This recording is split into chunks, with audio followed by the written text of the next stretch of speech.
ફરકવા લાગ્યું છે. એક સમય એવો આવ્યો, માની સામે આવી ભગવાન ચતુર્ભુજ. ત્યાં તો સુર સમૂહ વિનતી કરે, નિજ પહોંચે નિજ નિજ ધામ, જગ નિવાસ પ્રગટ ભય અખિલ લોક વિશ્રામ.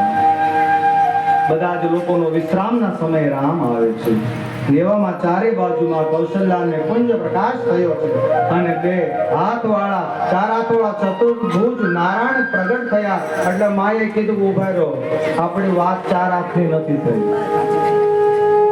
ચાર હાથવાળા કઈ છોકરા ન હોય, બે હાથવાળા હોય. અને પ્રભુને માએ ઠપકો આપ્યો અને પરિણામે પ્રભુએ પણ બે હાથ કર્યા છે. અને કુંજ પ્રકાશ થયો અને ચતુર્ભુજ નારાયણને જોઈ અને માની આંખ પણ ભીજાઈ ગઈ છે.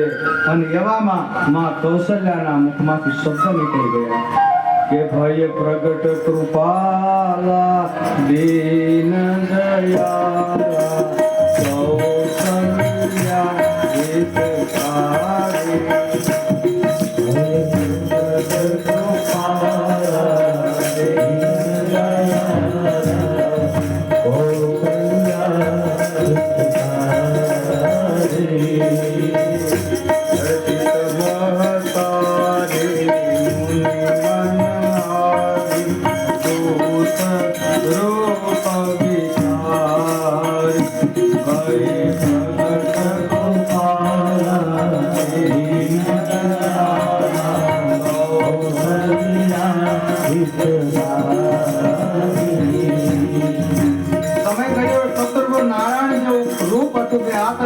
ભગવાન શ્રી રામનું જન્મ થયો. બોલ હે શ્રી રામ.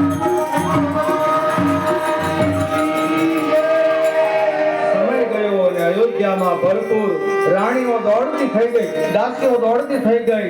અને એ પછી 3 દીકરાનો જન્મ થયો. ભરતજીનો શત્રુઘ્ન અને લખનજીનો એક આનંદ